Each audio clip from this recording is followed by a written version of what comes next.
Hi అండి. నమస్తే. ఈరోజు నేను వినిపించబోయే కథ ఎస్ కాశీ విశ్వనాథ్ గారు రచించిన పరిష్కారం. ఇక కథలోకి వెళితే, అప్పల సూరికి నిద్ర పట్టడం లేదు. వాతావరణం అనుకున్నవన్నీ సాధించుకున్న వాని మనసులాగా చల్లగాను, దేవుణ్ణి చూసిన వాని ముఖంలా ప్రశాంతంగానూ ఉంది. వేసుకున్న పక్క రాజహంస వీపులా మృదువుగా ఉంది. అయినా అతనికి నిద్ర పట్టడం లేదు. నోట్లోని బీడీ అయిపోయిందో ఆరిపోయిందో తెలియదు కానీ చిరాకుతో నేల కొట్టి మరొకటి వెలిగించాడు. బీడీలు తరుగుతున్నాయి. నిమిషాలు జరుగుతున్నాయి తప్ప నిద్ర మాత్రం రావటం లేదు. అందుకు అతని ఒంట్లోని నలత గాని ఇంట్లోని కలత గాని కారణం కాదు. పక్క మీద ఇటు నుంచటు దొర్లాడు, అటు నుంచటు దొర్లాడు. కానీ లాభం లేకపోయింది. రావులమ్మ జ్ఞాపకాలు అతనికి దూరం కావటం లేదు. మనసులో ఆమెను గురించిన ఆలోచనలు ఎంతకీ ఎడతెరిపి ఇవ్వటం లేదు. ఆమె జ్ఞాపకం వచ్చినప్పుడల్లా కంట్లో నలకపడినట్లు ఇబ్బందిగా బాధపడుతున్నాడు. అతనిలో ఇంతటి సంక్షోభం రేపిన రావులమ్మ ఎవరు? రావులమ్మ అతని భార్య కాదు. అప్పచెల్లెలంతకన్నా కాదు. ప్రియురాలు? చచ్చ, కానే కాదు. మరెవరు? రావులమ్మ తల చెడిన ముండా. రావులమ్మ మొగుడు కొండగాడు 10 ఏళ్ల క్రితం గుంటూరులో జరిగిన బస్సు ప్రమాదంలో చచ్చిపోయాడని కొందరంటే, కాదు, విశాఖపట్నంలో ఉంచుకున్న దానితో ఊరేగుతున్నాడని మరికొందరంటారు. ఏమైనా రావులమ్మకి మొగదిక్కు లేదు. అయితే దూరమైన మొగుడి వలన పుట్టిన పిల్లలు మాత్రం ఆవిడతో ఉన్నారు. అయితే ఇవన్నీ అప్పలసూరి బాధకు బాధ్యత వహించవు. రావులమ్మ అప్పలసూరి టీ దుకాణంలో పప్పు రుబ్బుతుంది, ఇడ్లీలు వేస్తుంది. దాంతోపాటు కొబ్బరి చట్నీ, బొంబాయి చట్నీ కూడా చేస్తుంది. కృష్ణాపురం పట్నం కాదు, అలాగని మరి పల్లెటూరు కాదు. మారని పల్లెటూరంటే కొంతలో కొంత నయం. ఆ ఊళ్ళో దాదాపు 1000 గడపలు ఉంటుంది. ప్రతి పల్లెటూరు మాదిరిగానే పొలాలు, పశువులు, కొద్దిగా చదువుకున్న కొంతమంది, ఏమీ చదువుకొని ఎంతోమంది ఉన్నారు. ఆ ఊళ్ళో వారితో పాటు 1/2 డజను పైగా హోటళ్ళు, అంటే టీ దుకాణాలున్నాయి. వానపాములు కూడా లెక్కవేసేటప్పుడు పాముల జాతిలోనే చేరతాయి. అలానే హోటళ్లకు, టీ బడ్డీలకు మధ్య మున్సిపల్ కౌన్సిలర్కు, సెంట్రల్ మినిస్టర్లకు మధ్య ఉన్నంత తేడా ఉన్నప్పటికీ అవి కూడా హోటళ్ళ కింద జమవుతాయి. అయితే పురుషులందు పుణ్యపురుషులు వేరయ్యా అన్నట్టు టీ కొట్ల యందు అప్పలసూరి టీ కొట్టు వేరయ్యా అని చెప్పటానికి అతని కొట్లో దొరికే అద్భుతమైన ఇడ్లీయే కారణం. ఆ కొట్లో దొరికేటంతటి ప్రశస్తమైన పలహారం ఇటు విజయనగరంలో కానీ అటు విశాఖపట్నంలో కానీ దొరకదని తరచుగా ఆ ఊరు వెళ్లేవాళ్ళు చెబుతుంటారు. ఆ హోటలు పెట్టేసరికి అప్పలసూరి నెత్తి మీద 2000 రూపాయల అప్పు ఉండేది. దానిమీద 500 దగ్గరగా వడ్డీ ఉండేది. హోటల్ పెట్టి 2వ ఏడు వెళ్ళకముందే ఆ బాకీలన్నీ వడ్డీతో సహా తీర్చేయగలిగాడు. ఇలా ఈ వ్యాపారం మరికొన్నాళ్ళు జరిగితే తన పెద్ద కూతురికి పట్నం సంబంధం చేయాలని కూడా ప్లాన్ వేశాడు. అంటే పల్లెటూరు వాడు పట్నం సంబంధం చేయటం, తెలుగు సినిమా తార హిందీ సినిమాలో వేయటం, హిందీ సినిమా నటుడు ఇంగ్లీష్ సినిమాలో వేయటం వారు సాధించిన అభివృద్ధికి నిదర్శనాలు. అయితే రావులమ్మ గురించి చెబుతూ ఇదంతా ఎందుకంటారేమో. అప్పలసూరి అభివృద్ధికి కారణం అతని కోట్లో దొరికే పలహారాలైతే వాటిని తయారు చేసేది రావులమ్మ. అప్పలసూరి తనకు విషజ్వరం వచ్చినా వణకుడు కానీ రావులమ్మకు 4 రోజులు చలిజ్వరం వస్తే చాలు ఎంతో విలవిల్లాడిపోయేవాడు. అలా అప్పలసూరి టీ దుకాణం అంచెలంచెలుగా అభివృద్ధి చెందుతున్న తరుణంలో ఆకాశం మీది చుక్కి తెగి నేల మీద పడ్డట్టుగా అందంగా లేని యువకుడొకడు రావులమ్మ ముందు ప్రత్యక్షమయ్యాడు. అతని పేరు అప్పారావు. అతను రావులమ్మ అప్ప కొడుకు. తాడు బొంగరం లేకుండా బలాదూరుగా తిరిగిన అప్పలరావు ఆనాటికి అలా ఆకస్మికంగా కనిపించేసరికి తనకి విముక్తి కలిగించవచ్చిన శ్రీరాముణ్ణి చూసిన అహల్యలాగా ఆనందపడింది రావులమ్మ. ఎక్కడెక్కడో తిరిగిన అప్పారావు అనుకోకుండా ఇంటికి రావటమే గాక ఎప్పుడూ వినని వింత సలహా ఇస్తూ రత్నగిరి రహస్యాన్ని రాజుగారి చెవిలో చెబుతున్నంత మెల్లగా చల్లగా ఇదిగో ఇలా అన్నాడు. పిన్నమ్మ, ఎంతకాలమే ఇలా ఒకరి దగ్గర పనిచేస్తావు? ఇలా ఎన్నాళ్ళు పనిచేసినా రెక్కలు ముక్కలు చేసుకున్నా ఆ రోజుకి నీకు నీ పిల్లలకి కడుపు నిండుతాదే తప్ప ఏమాత్రం డబ్బు వెనకేయలేవు కదా. నీకు చూస్తే 3 ఆడకూతుళ్ళాయే. మా శనబాబు వచ్చి నిన్ను ఉద్ధరిస్తాడనుకోకు. మరో దేవుడొచ్చి మన కష్టాలు తీరుస్తాడని అనుకోకు. నీ బతుకులో నువ్వే దీపం వెలిగించుకోవాలా? ఎన్ని పాపాలు చేసినా 4 డబ్బులేసుకున్నోడే ఈ లోకంలో సుఖంగా బతకగలడు. ఒకడు పెద్దోడయ్యాడంటే ఆడి పెద్దరికాన్నే పేజానీకం గౌరవిస్తాది కానీ ఆడు పాపాలు వేసి పెద్దోడయ్యాడా పుణ్యాలు చేసి దొడ్డోడయ్యాడా అని ఎవరు ఆలోచించరు. నిన్ను పాపాలు చెయ్యమనను కానీ చిన్నమ్మ టీ దుకాణం ఎట్టమంటున్నాను. 4 కాన్లు కూడబెట్టి ఆడంగులకి 4 అచ్చింతలు వెయ్యమంటున్నాను. పనిలో పని నీ కెరుకలో ఉన్న ఓ గుంటను చూసి నాకు ముడెట్టేసినావంటే నాను నీ ఇంట్లోనే కాపల కుక్కనాగా పడుంటాను. తిరిగినన్నాళ్ళు పిచ్చి కుక్కనాగా దేశాలు తిరిగాను. కానీ ఎన్నాళ్ళిలా తిరగటం? పెళ్ళి పెటాకులు లేకుండా ఒళ్ళకుండిపోనానికి నాను సాధునా సన్నాసినా? ఇంతకీ చెప్పరావటం ఏమిటంటే ఇడ్లీ ఏటి ఉప్మా ఏటి మరో టిఫిన్ ఏటి? ఏది చెయ్యాలన్నా నిన్ను మించిన మగోడు కానీ ఆడది కానీ నాకు తెలుసున్నంత మటుకు ఈ చుట్టుపక్కల లేరు. ఇన్నాళ్ళు నేను బేవర్స్గా తిరిగిన బ్రహ్మాండంగా టీ చేయటం నేర్చుకున్నాను. టీ చేయటం నేర్చుకుంటే కాకా ఓళ్ళ దగ్గరే నేర్చుకోవాలి. టీలో నల్లమందు కలిపితేనేగాక 4 డబ్బులు మూట కడతారు. ఈ రోజుల్లో మూటలు కట్టినోళ్ళే మొనగాళ్ళు.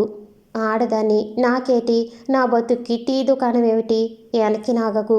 ఈనాడు దొరల్లాగా మీసాలు తిప్పుతున్న మహారాజులంతా మొదట మనలాగా చిన్న చిన్న వ్యాపారాలు ఎట్టినోళ్ళే. కానీ జత చేసి వాళ్ళు మేడల మీద మేడలు నెగ్గొడతా ఉంటే మనం వాళ్ళ దగ్గర పనిచేసి దిక్కుమాలిపోయి బతుకుతూ ఉసూరంటూ బండి నాగించేస్తున్నాం తప్ప మన కొంపల మీదకి పాతకమ్మ తీయించి కొత్త కమ్మ వేయించుకోలేకపోతున్నాం. అంచేత నేను చెప్పరావటం ఏమిటంటే చిన్న హోటలు ఓపెనింగ్ చెయ్యి. అక్కడ ఇక్కడ వద్దు. ఈ ఇంటికాడే ఈ గుమ్మంలోనే ఎట్టు. ఈ మాటలు రావులమ్మను కదిలించాయి. అంతవరకు శరీరానికే తప్ప మెదడుకి ఎప్పుడూ పని కలిగించని రావులమ్మ ఈ మాటలు విన్నాక చాలా ఆలోచించింది. ఎంతో ఆలోచించాక చీకట్లో నడుస్తున్న తనకి అప్పారావు బ్యాటరీ దీపం ఇచ్చాడని సంతోషించింది. ఓ రోజు అప్పల సూరి ఆ రోజు అమ్మకం లెక్క చూసుకుంటున్న సమయంలో రావులమ్మ మెల్లగా, నాను పని మానేస్తున్నాను సూరిబాబు అంది. ఆ మాటలతో అప్పల సూరి అదిరిపడలేదు. కానీ కొంచెం ఆశ్చర్యపోతూ, ఏం జీతం సారటం లేదా? కావాలంటే మరో బేటా ఇస్తానులే, అంతేగాని పని మానేకు అన్నాడు. జీతం సారక కాదు బాబు, మా అప్ప కొడుకు రంగం నుంచి వెళ్ళిపోవచ్చాడు. ఆడికి నేను నాకు ఆడు తప్ప మాకు మరెవరున్నారు బాబు. మరంచేత ఆడు నేను కలిసి మా ఇంటికాడే చిన్నదో సిటికదో టీ దుకాణం పెట్టాలనుకున్నాం అంది రావులమ్మ. రావులమ్మ చెప్పిన మాటలుగా కాక తూటాలుగా మారి తన గుండెల్లోకి దూరిపోయానంతగా బాధపడ్డాడు. అంతేకాక నిశ్చింతగా నిద్రపోతున్న తన పక్కలో పిడుగుపడ్డట్టుగాను అదిరిపడిపోయాడు. తను కట్టుకుంటున్న పేకమేడను రావులమ్మ పడగొట్టాలని ప్రయత్నిస్తున్నట్లు అనిపించిన కోపంతో భయంతో కాసేపు ఏమీ మాట్లాడలేకపోయాడు. నాలుగు మీద తడి ఆరిపోయినట్టనిపించగా గబగబా కొంచెం మంచినీళ్లు తాగి సర్దుకుని, బాగా ఆలోచించుకున్నావా అని మాత్రం అనగలిగాడు. ఆలోచించుకోవటానికి ఏముంది సూరిబాబు, ఇన్నాళ్ళు ఏ దిక్కునేక అడవిలోని కంపలాగా ఉండిపోనాను. ఈ అప్ప కొడుకైతేనేటి నా కొడుకైతేనేటి ఆడు ఇన్నాళ్ల తర్వాత ఇంటికొచ్చాడు. నా ఆడంగుళ్ళకి 4 గచ్చింతలేయాలన్నా ఆడినో ఇంటోని చేయాలన్నా ఆడు చెప్పిన ఉపాయం కన్నా మరో తోవ కనబడటం లేదు. మీరేట అనుకోకుండా మనసు కష్టం చేసుకోకుండా మరో మనిషిని చూసుకోండి అంటూ రావులమ్మ ఆ రోజు నుంచి పనిలోకి రావటం మానేసింది. అదిగో ఆ రోజు నుంచి అప్పల సూరి మంత్రం మర్చిపోయిన మాంత్రికుల్లాగా మతి లేకుండా తిరుగుతున్నాడు. తన ఒంట్లోని రక్తం పేగులు మాత్రమే కాక గుండెకాయను కూడా ఎవరో నిర్దాక్షిణ్యంగా కత్తిరించుకుపోయినంతగా బాధపడిపోతున్నాడు. రాత్రులు పగలు రావులమ్మ పెట్టబోయే టీ దుకాణం గురించి ఆలోచిస్తున్నాడు. రావులమ్మ జ్ఞాపకం వచ్చినప్పుడు, ఆమె పెట్టబోయే దుకాణం గుర్తుకొచ్చినప్పుడు తన గుండెకాయ మీద రాచపుండు పుట్టినంత బాధపడుతున్నాడు. ఎందుకంటే రావులమ్మ వయసు మళ్ళిందేం కాదు. శుభ్రంగా స్నానం చేసి చుక్కల చీర కట్టుకుంటే చుక్కలాగుంటుంది. నవ్వితే నాగమల్లె పువ్వులాగుంటుంది. నవ్వకపోతే మొగలు పువ్వు రేకులాగుంటుంది. మనసు పెట్టి ఇడ్లీ చేస్తే మజాగుంటుంది. నాగమల్లె పువ్వు లాంటి రావులమ్మ చేతో మజాగా ఉండే మెత్తని ఇడ్లీ ఇస్తుంటే వాటిని వదిలిపెట్టి కాలిపోయిన కర్రలాగా నల్లగా ఉండే తన హోటల్కి వచ్చి టిఫిన్ చేసే తెలివి తక్కువ వాళ్ళెవరూ ఉండరు. తన కొట్టు ఈ మధ్యనే పెద్దదయ్యింది. ఇడ్లీ దోశ ఉప్మాలతో పాటు మసాలా గారె బన్ను రొట్టి కొత్త రకం కాఫీ టీ కూడా మరో 4 రోజుల్లో పెట్టి కొట్టు మరింత మోపు చేయాలని ప్లాన్ వేశాడు. ఇంకా చాలా చేద్దామనుకున్నాడు. కానీ రావులమ్మ ఇలా అర్ధాంతరంగా అన్యాయం చేస్తుందని కానీ తన కొట్లో పని మానేస్తుందని కానీ అనుకోలేదు. ఇది తనకి పెద్ద దెబ్బే. పని మానేస్తే మానే గాని తన కొట్టు పక్కనే మరో టీ దుకాణం పెట్టడం మరింత దెబ్బ తనకి. దెబ్బ మీద దెబ్బ. ఈ దెబ్బలకు తట్టుకోలేని అప్పల్ సూరికి 3-4 రోజుల నుంచి నిద్ర కూడా పట్టడం లేదు. వరుసగా వారం రోజులు నైట్ డ్యూటీ చేసిన వాడి కళ్ళలాగా ఎర్రగా తయారయ్యాయి. 4 రోజులు గడిచాక 5వ రోజున కాబోలు ఓ నిశ్చయానికి వచ్చి రావులమ్మ ఇంటికి వెళ్ళాడు. వెళ్ళిన కంటతా పెట్టి అప్పచెప్పినట్టుగా ఇలా అన్నాడు. రావులమ్మ, నువ్వు ఆడపిల్లలు గలదానివి, ఆ పైన ఆడదానివి. నా మీద కత్తిగట్టి నా మీద ఎక్స్పర్టీగా ఈ వీధిలోనే నా కొట్టు పక్కనే మరో కొట్టు ఓపెనింగ్ చేయటం దారుణం కాదు. కొంచెం ఆలోచించు. కావాలంటే నీ పెద్ద కూతురి పెళ్ళికి నా వంతో 116 సాయం చేస్తాను. రామరాజు గారి దగ్గర కావాలంటే 100-200 అప్పు ఇప్పిస్తాను. అంతేకాని నువ్వు ఇలాగ పోటీకి నిలబడ్డం న్యాయం కాదు. దేవుడు మెచ్చడు. ఈ మాటలకు రావులమ్మ ఏమనాలనుకుందో తెలియదు కానీ ఆమెకు అవకాశం ఇవ్వకుండా అప్పలరావు అందుకున్నాడు. మేము ఎవరి మీద పోటీకి దుకాణం పెట్టడం లేదు. మా బతుకులకి మావే ఓ తోవ చూసుకోవాలి కాబట్టి ఈ చిన్న దుకాణం పెట్టుకున్నాం. మీరు పెద్దోళ్ళు, అన్నీ తెలిసినోళ్ళు. మేమిలా సొంతంగా ఓ కార్యం తలపెట్టినప్పుడు తవలాంటోళ్ళంతా మమ్మల్ని దీవించాలా, అంతేకాని ఎలాగ వద్దనటం ధర్మం కాదు సూరిబాబు గోరు అన్నాడు. ఆ మాటలతో అప్పల్ సూరి అగ్గి మీద గుగ్గిలం వేసినట్టుగా మండిపడలేదు అని నిప్పు మీద నీళ్ళేసినట్టు చల్లబడిపోయాడు. అంతేకాక దెయ్యం పెట్టిన మనిషిలాగా వెర్రిచూపులు చూస్తూ డ్రామాలో పోర్షను మర్చిపోయిన నటుడిలాగా అక్కడికక్కడే ఏ మాట చెప్పకుండా తిరుగుతూ చివరికి, అయితే నా దగ్గర అప్పు పుచ్చుకున్న 200 వెంటనే కక్కండి అన్నాడు. ఆ మాటలకు అప్పారావు ఆశ్చర్యపడ్డాడు. పడి, ఏటి పిన్నమ్మా అన్నాడు. రావులమ్మ షాక్ తిన్నట్టు అదిరిపడిన వెంటనే సర్దుకుని, అవునరా, పెద్దదానికి టైఫాయిడ్ జ్వరం వచ్చినప్పుడు దాని మందు ఖర్చుకి రెండో దాని సమర్థకి కలిపి ఈ బాబు కాడ 350 అప్పు తీసుకున్నాను. దాని మీద వడ్డీతో కలిపి ఒకటి తక్కువ 200 అయ్యింది అంటూ అప్పల్ సూరి వైపు తిరిగి, సూరిబాబు, నీ బాకీ అనా పైసలతో సహా తీర్చేస్తాను. నా మాట నమ్ము. తీసుకున్న డబ్బు ఎగేసినోళ్ళు కుక్కై పుడతారు. వెనక జలములో ఏ పాపాల పంట పండించినానో, ఎవరి అన్నం గిన్నెలో అగ్గినిప్పు వేశానో తెలియదు కానీ ఈ జనములో ఇలా బతుకుతున్నాను. మళ్ళీ ఈ జనములో తీసుకున్న డబ్బు ఎగ్గొట్టి మరో పాపం చెయ్యలేను. నీ బాకీ ఒక్కసారిగా కాకపోయినా తపతపాలుగానైనా తీరుస్తాను.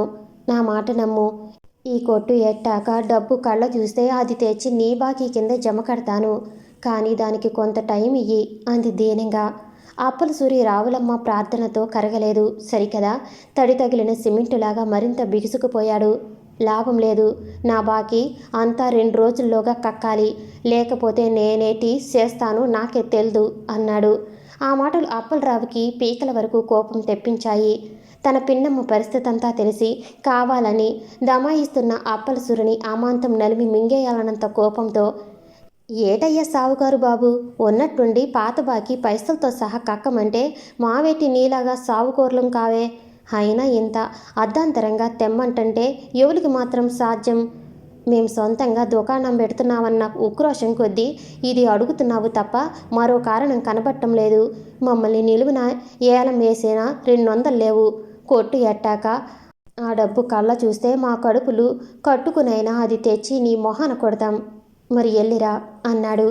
ఆ మాటలకు అప్పల సూరికెంతో కోపం వచ్చింది. అయినా తమయించుకుని, నీ కడుపులు కట్టుకుని నా బాకీ తీర్చడం ఎందుకు? మళ్ళీ ఆ ఉసురు నాకే కదా తగులుతాది. నేను ఉపాయం చెబుతా వినండి. రేపటి నుంచి మీరిద్దరూ నా కొట్లోకి పనిలోకి వెళ్ళిపోరండి. మీరిద్దరికీ వచ్చే కూలీ డబ్బుల్లో సగం నా బాకీ కింద తీర్చేయండి. ఏడాది తెరకు ముందే నా బాకీ తీరిపోతాది అన్నాడు. ఈ మాటలు అప్పల సూరి ఏ ఉద్దేశంతో అన్నాడో, ఆ మాటల్లో మాయే ఉందో మంచే ఉందో గుర్తించలేనంతటి వెర్రిబాగులది కాదు రావులమ్మ. చూడు బాబు, నీ సలహా బాగానే ఉంది. కానీ మేం సొంతంగా దుకాణం పెడితే 4 నెలలకే మీ బాకీ తీర్చగలమన్న నమ్మకం ఉంది. ఆ పైన అప్పు తీర్చడానికి ఇంకా 2 నెలల టైం ఉంది. ఈ సమయంలో మరి రొక్కించకు బాబు అంది ఆఖరుగా. మీదకొస్తున్న పులిని చంపటానికి చేతిలో ఉన్న బాణాలన్నీ వృధా అయిపోయిన వేటగాడిలాగా తత్తరపడిపోయాడు అప్పల్ సూరి. తర్వాత ఎంతో బాధపడిపోయాడు. అతని బాధ ఆవేశంగా మారింది. ఆవేశం అతన్ని పశువులా మార్చింది. పశువులా మారిన ఆ మనిషి, చూస్తాను నువ్వు నీ దుకాణం ఎలా ఉంటాయో. ఈ విషయం తీర్మానం అయ్యేదాకా నీ నల్ల గుండెల్లో నిద్రవుతాను అంటూ పళ్ళు పటపటా కొరుకుతూ బయటికి వెళ్ళిపోయాడు. అలా వెళ్ళిన వాడు తన ఇంటికి వెళ్ళలేదు. అతను అడుగుపెట్టిన ఇల్లు రామరాజు గారిది. రామరాజు 6 అడుగుల మనిషి కాడు. కానీ బాగా సన్నమవటం వలన పొడవైన ఎదురుబద్దలా ఉండి ఎంతో పొడవుగా 6.5 అడుగుల మనిషిలా కనిపిస్తాడు. అతనికి ఆస్తి ఉంది, ఎంతో సంపద ఉంది. కానీ ఎంత ఉందని అడిగితే గబుక్కున ఫలానింత ఉందని చెప్పలేడు. ఆస్తితో పాటు ఆస్తిని ఏం చేస్తే అభివృద్ధి చెందుతుందో, ఏం చేస్తే క్షవరమైపోతుందో కూడా అతనికి బాగా తెలుసు. అతను రామాయణం చదివాడు, భారతం కూడా తెలుసునట. రాముడంటే ప్రేమ కానీ, రావణుడంటే కోపం జుగుప్స కానీ లేవు. పాండవులంటే ప్రీతి కానీ, కౌరవులంటే అసహ్యం కానీ లేవు. ఎవరి న్యాయం వారిదంటాడాయన. అతనికి పట్నంలో చాలా వ్యాపారాలున్నాయంటారు కొంతమంది. అతను పట్నం వెళ్ళినప్పుడు ఎందుకైనా మంచిదని ఎరిగిన వారెవరైనా ఎదురు పెడితే 2 చేతులెత్తి దండం పెడతాడు. తాను పెట్టిన దండం వృధా పోదని, ఎప్పుడైనా ఏ రకంగానైనా ఉపయోగపడవచ్చునని అతని నమ్మకం. అయితే ఏ మాట కామాటి చెప్పుకోవాలి. తన గ్రామంలో తనంత తానుగా ఎవరికీ దండం పెట్టడు. ఎందుకంటే తన ఊరు వాళ్ళెవరికీ అసెంబ్లీ వరకు వెళ్దామన్న ఆసక్తి కానీ ఆ శక్తి కానీ లేదు. వాళ్ళకి దండం పెట్టి ప్రయోజనం లేదని తెలుసు. అతను నల్లగా మంటల్లో కాలిపోయిన వెదురు బొంగులాగుంటాడు. అయితేనేం, అందగాళ్లకు సైతం లభించని చక్కని చుక్కలు అటు విశాఖపట్నంలోనూ ఇటు శ్రీకాకుళంలోనూ అతనే నమ్ముకుని జీవిస్తున్నారు. అతను ఎదురు నిలిచి ఎలుకనైనా చంపలేని దుర్బలుడు కావచ్చును. కానీ అతని చేత పరాజితులైన బలవంతులు చాలామంది ఉన్నారు. ఆయన పెట్టిన కోర్టు కేసులకు, పన్నిన ఉచ్చులకి ఊపిరాడకుండా చచ్చిన వాళ్ళు చాలామంది ఉన్నారు. ఆయన చాలామందికి ఉపకారం, కొంతమందికి అపకారం చేసిన మాట నిజమే. అయినా ఆ ఊళ్ళో జరిగే ప్రతి కేసు ఇతని చేతి మీదనే పరిష్కారం కావాలి. న్యాయం చెప్పటంలో మాత్రం విక్రమార్కుడితో పోల్చదగిన వాడిని. అతనితో కొన్ని వ్యాపారాల్లో వాటాలు కుదుర్చుకున్న దస్తగిరి, భూషయ్య అలాంటి మరి కొంతమంది అభిప్రాయపడతారు. అప్పల సూరి రామరాజు ఇంటికి వెళ్ళటానికి అదొక్కటే కారణం కాదు, కానీ మరొకటి ఉంది. అప్పల సూరి టీ దుకాణానికి అటు 50 గజాలు, ఇటు 75 గజాల స్థలం రామరాజు గారిదే. అంటే రావులమ్మ ఉంటున్న ఇల్లు కూడా అతని స్థలంలోనే ఉంది. రామరాజు పెద్ద మనిషి మాత్రమే కాక తమకి యజమాని కాబట్టి రామరాజు గారి చేత నయానో భయానో రావులమ్మ మనసు మార్పించాలని అప్పల సూరి అభిప్రాయం. రామరాజు గారి ఇంటికి అప్పల సూరి వెళ్ళేటప్పటికీ అతను కొంచెం బిజీగా ఉన్నాడు. ఎదురుగా ముక్కాలిపేట, అందుమీద కొన్ని నోట్ల కట్టలు, కొంత చిల్లర, పక్కనే మరో వ్యక్తి ఉన్నాడు. ఆ వ్యక్తి సానికొంపల్ని నమ్ముకున్నాడు. నష్టపోయాడేమో కానీ సారా వ్యాపారాన్ని నమ్ముకున్నోడు మాత్రం సావుకారైపోతాడు బాబు అంటూ ఇంకేదో చెప్పబోతూ అప్పల సూరిని చూసి ఆగాడు. ఓ పట్నంలో గవర్నమెంట్ సారా డిపోలను కొన్నింటిని గుత్తకు తీసుకుని రామరాజు అదిగో ఆ పక్కన వినయంగా నిలబడి సారా మహత్యం గురించి చెబుతున్న ముసలమ్మ కప్పచెపితే 6 నెలలు తిరక్కముందే అనుకున్న దానికంటే ఎక్కువ లాభాలు తీసి సదరు డబ్బును రామరాజు ముందు పెట్టి వారిద్దరి నుంచి తదుపరి ఆజ్ఞల కోసం ఎదురు చూస్తున్నాడు. ఏం సూరిబాబు ఎలాగొచ్చావు, కులాసయేనా అన్నాడు రామరాజు. సిద్ధం, తవరి దయవల్ల ఈ కాడికి ఎలాగుంటున్నాం అంటూ కొంచెం నసిగి, తవరితో ఓ చిన్న విషయం మనవి చేసుకుందామనుకుంటున్నాను అన్నాడు మూడో వ్యక్తి వైపు అనుమానంగా చూస్తూ. ఏమిటి చెప్పు, పర్వాలేదు, వీడు మనవాడే, పెద్ద కూతురి పెళ్లి సంగతా అన్నాడు రామరాజు. సిద్ధం, అది కాదండి, నా ఓటీలు మాటండి. నా కోట్లో పప్పు రుబ్బే రావులమ్మనేదండి, అది మా సెట్ట గడుసుదేనండి. నా కాడ 200 అప్పు తీసుకున్నదండి, కాగితం కూడా రాసిందేనండి. తమ పాలేరు పావులరాగోడు, కిల్లి కొట్టు నారాయణ గోడు సాక్షి సంతకాలు చేశారండి.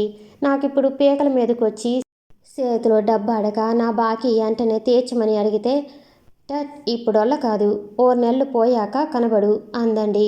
పోనీ ఆడకూతురు కదా, 6 నెలలు ఆగకూడదా అని మీలాంటి మహారాజులంతా నాకు గడ్డెడతారని ఊరుకున్నాను బాబు.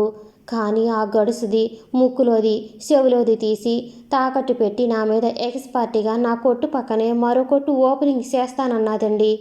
అయితే అది కొట్టెట్టుకుంటే నీకెట్రా కడుపుమంట, ఎదవనా కొడక అంటారేమో. నా బాకీ తీర్చడానికి డబ్బు లేదు, కానీ ఓటలెట్టడానికి డబ్బెక్కడదండి. డబ్బు అడగటానికి వెళ్తే దానప్ప కొడుకు నా మీద తన్నటానికి వచ్చాడండి. ఆవేశంలో చెబుతున్న అప్పల సూరిని ఆపి రామరాజు, ఇంటికి నన్నేం చేయమంటావో చెప్పు అన్నాడు. అదే మనవి చేసుకుంటున్నానండి. తమరు నాకు ఆ 200 అర్జెంటుగా ఇప్పించి ఏర్పాటు చేయండి. లేదా మరో ఏడాదో 2 ఏళ్ల పాటు నా కాడే పని చేయమనండి. దానికి రోజు ఇచ్చే కూలి డబ్బుల్లో సగం ఎరగొట్టుకుంటూ తీర్మానం చేసుకుంటాను. దానికైనా ఏర్పాటు చేయండి అన్నాడు వినయంగా. రామరాజు వాలు కుర్చీలో చేరబడి జేబులో నుంచి సిగరెట్ వెలిగించి పొగబలుతూ కళ్ళు మూసుకున్నాడు. అంటే ఆలోచిస్తున్నాడని. అతని కళ్ళు అలా మూతలు పడ్డాయంటే మనసు మెదడు తీవ్రంగా పనిచేస్తున్నాయని అతనితో పరిచయం ఉన్న చాలామందికి తెలుసు. ఓ నిమిషం తర్వాత, ఇంటికి నీ వ్యాపారం ఎలా సాగుతుందిరా అన్నాడు. అప్పల సూరి అతి వినయంగా చేతులు కట్టుకుని, ఏదో తవరాంటోళ్ల చేతి సలవ వలన ఈ కాటికి 4 ఏళ్ళు నోట్లోకి వెళ్తున్నాయి బాబు. ఊరు రోజు రోజుకి పెద్దదైపోతున్నది కదండి. ఊరికి తగ్గట్టుగా నా కొట్టు మోపు చేయాలనుకుంటున్నాను. కానీ బాబు, డబ్బుకి గొప్ప రొక్కటం పడిపోతున్నాను. లచ్చిగాడు లేందే బుచ్చిగాడు ఆడలేడు కదా బాబు. నెమ్మదిగా కాలు చేయి కూడ తీసుకుని వచ్చే ఏటికి తల తాకట్టు పెట్టైనా సరే ఓ 2000 మదుపెట్టి అన్ని రకాల టిఫిన్లు మోపు చేశానంటే మా బాగా ఉంటాదినండి. మన కొట్టు మంచి సెంటర్లో ఉంది కదండి. బేరానికేం లోటు ఉండదండి. చేతిలో డబ్బాడకగాని బాబు, మా చెడ్డ తమాషాగా దుకాణాన్ని తయారు చేతురు బాబు. భోజనం సెక్షన్ కూడా ఓపెనింగ్ చేశానంటే మనల్ని కొట్టే దుకాణం మరొకటి ఉండదు బాబు. కానీ అది నా మీదే ఎక్స్పర్టీగా కొట్టాడతానంటుందండి అన్నాడు. అంతా విన్నాక, సర్లే రేపు రావులమ్మని పిలిచి అడుగుతానులే, నువ్వు వెళ్ళిరా అన్నాడు రామరాజు. సిత్తం, తమరు కొంచెం గట్టిగా అడగాలండి. అడగని వెనక్కి నాకండి అంటూ అప్పల సూరి రామరాజుకి దండం పెట్టి వెళ్ళిపోయాడు. మర్నాడు రావులమ్మని పిలిపించారు రామరాజు గారు. ఆమె వచ్చేటప్పటికి రామరాజు గారితో పాటు ఆ ఊరి పెద్దలైన సీతాపతి, వెంకట్రామయ్య, దస్తగిరి, యాదగిరి, యానాదరావు ఉన్నారు. ఆమె వచ్చి మునుపు అప్పల సూరితో ఏమని చెప్పిందో అలానే రామరాజుతో అంతమంది పెద్దల సమక్షంలో చెప్పింది. ఆమెను మరికొన్ని ప్రశ్నలు వేశాక రావులమ్మని పంపించేశారు. మరునాడు తీర్పు చెబుతామన్నారు పెద్దలంతా. మరునాడు తీర్పనగా అవతల అప్పల సూరికి నిద్ర పట్టలేదు, యువతల రావులమ్మకి నిద్ర పట్టలేదు. ఆ రాత్రంతా ఓ మాదిరి కోడి కునుకు లాంటి కునుకుతోనే గడిపి తెల్లవారి కాలకృత్యాలు తీర్చుకుని రామరాజు ఇంటికి వారిద్దరూ చేరుకునేసరికి ఇంకా బాగా ఎండ రాలేదు. కానీ రావలసిన పెద్దలంతా వచ్చి కూర్చున్నారు. చుట్టూ చాలామంది గ్రామస్తులు కూడా హాజరయ్యారు. రామరాజు లేచి సర్దుకుని నిలబడ్డాడు. జనం నిశ్శబ్దం వహించారు. గొంతు సవరించుకుని జేబులోంచి ఓ ఉత్తరం తీసి చేత్తో పట్టుకుని రామరాజు ఇలా అన్నాడు. నిన్న మా అమ్మాయి దగ్గర నుంచి ఉత్తరం వచ్చింది. వ్యాపార విషయాల్లో వాళ్ళ ఆయనకు, అంటే మా అల్లుడికి తన తండ్రితో ఏవో తగాదాలు వచ్చి మాట పెరిగి మా అల్లుడు తన తండ్రితో విడిపోయాడని, ఆస్తిలో చిల్లిగవ్వ కూడా తన భర్తకు దక్కలేదని, ఇలాంటి పరిస్థితుల్లో నేనే ఆదుకోవాలని రాసింది. దీని విషయం ఆలోచిస్తుండగా ఈ తగు పరిష్కరించవలసిందిగా పెద్దలు నన్ను ఆజ్ఞాపించారు. అసలు విషయానికి వద్దాం. రావులమ్మ చెప్పింది, అప్పలసూరి చెప్పింది సావధానంగా విన్నాక మిగిలిన పెద్దలతో చర్చలు జరిపి ఓ నిర్ణయానికి రావటం జరిగింది అంటూ ఓ దగ్గు దగ్గారు. కానీ పొడి దగ్గుగా ప్రారంభమైన ఆ దగ్గు ఒకంతటా తెరిపి ఇవ్వలేదు. అలా ఫెళ్ళున దగ్గుతూ మాట్లాడలేక అలా అక్కడే కుర్చీలో కూర్చుండిపోయాడు. అలా ఓ 5 నిమిషాలు బాధపడ్డాక ఆయన యాదగిరి వైపు తిరిగి, నాకు ఆయాసంగా ఉంది, మిగిలింది మీరే చెప్పండి అన్నాడు. యాదగిరి సర్దుకుని నిలబడి సమావేశమైన జనంతో, అప్పలసూరి టీ దుకాణం, రావులమ్మ ఇల్లు ఉన్న స్థలం మన రామరాజు గారిదే. ఆ విషయం అందరికీ తెలుసు. మునుపొకసారి వీరిద్దరినీ ఆ స్థలం ఖాళీ చేసి తనకప్పగించమని రామరాజు గారు కోరారు. ఆ విషయం మీకందరికీ తెలుసో తెలియదో మాకు తెలియదు, కానీ మా పంచాయతీ పెద్దలందరికీ తెలుసు. ఇప్పుడు రామరాజు గారి చిక్కు సమస్య వచ్చి పడింది. శ్రీవారి అల్లుడు గారు నిస్సహాయులైన పరిస్థితిలో రామరాజు గారే తన కూతుర్ని ఈ కష్టంలోంచి గట్టెక్కించదలిచి ఈ స్థలంలోనే పెద్ద హోటల్ పెట్టదలిచారు. మన ఊరు ఎంతో పెద్దదవుతుంది. ఎంతోమంది రాజకీయ నాయకులు, మంత్రులు తరచూ వస్తూ పోతున్నారు. వారికి ఆశ్రయం ఇవ్వాలన్నా, ఆహారం ఇవ్వాలన్నా సరైన హోటలు లేదు. ఈ పరిస్థితి దృష్ట్యా కూడా అత్యాధునికమైన వసతులతో కూడిన హోటలు అవసరం ఎంతైనా ఉంది. ఈ బృహత్ కార్యాన్ని తలపెట్టి గ్రామాభివృద్ధికై తోడ్పడుతున్న రామరాజు గారి ప్రయత్నానికి తోడ్పడాలని అందరినీ కోరుతూ ఓ 4 రోజులు గడువు తీసుకుని అప్పలసూరి తన టీ దుకాణాన్ని, రావులమ్మ తన ఇంటిని ఖాళీ చేసి ఆయన గారికి అప్పచెప్పవలసినదిగా పెద్దలందరి తరపున మనవి చేస్తున్నాను అంటూ కూర్చున్నాడు. రావులమ్మ గతాన్ని మర్చిపోయిన మనుషులానే బిక్కముఖం వేసింది. అప్పలసూరి గతాన్ని మాత్రమే కాక తన పేరుని సైతం మర్చిపోయినట్టు స్థాణువులా ఉండిపోయాడు. ఇది చిన్నాళ్ళ క్రితం నాటి సంగతి. రామరాజు గారు లావెక్కారు. ఇతనికి బ్యాంకులో ఉన్న డబ్బు కూడా పిల్లలు పెడుతుంది. దేశం ఎంతో అభివృద్ధి చెందుతుంది. అలాగే కృష్ణాపురం కూడా పెరిగి పెరిగి పెద్దదయ్యి తొండముదిరి ఊసరవెల్లి అయినట్టుగా ఆ ఊరు వింత సోయగాలు విరజమ్ముతుంది. ఆ మధ్యన ఓ మారు కృష్ణాపురం వెళితే బస్సు దిగగానే నలుగురు రిక్షా వాళ్ళు వచ్చారు. రామరాజు భవన్కి తీసుకెళతాం రమ్మనమని. విచారిస్తే తెలిసింది ఆ ఊరంతటికి రామరాజు విలాస్ ఒక్కటే పెద్ద హోటల్ అని. చుట్టూ చేరిన రిక్షా వాళ్ళలో ఒకరిని అడిగాను, ఇప్పుడు అప్పలసూరి రావులమ్మ ఎక్కడున్నారు అని. వాళ్ళంతా ఒకరినొకరు వింతగా చూసుకుని ఆ తర్వాత తన్ను వింతగా చూసి, ఎవరిని అడుగుతారు బాబు వాళ్ళ సంగతి, ఆ దేవుణ్ణే అడగాల ఆ ప్రశ్న అన్నాడు అందులో ఒకడు. అవును మరి, అలాంటి వాళ్ళను గూర్చి ఆ దేవుణ్ణే అడగాలి. సమాప్తం. నేను వినిపించే ఆడియో కథలు నవల్స్ మీకు నచ్చినట్లయితే మరిన్ని కథల కోసం షేర్ చేసి లైక్ చేసి సబ్స్క్రైబ్ చేసుకోండి. Thank you for watching.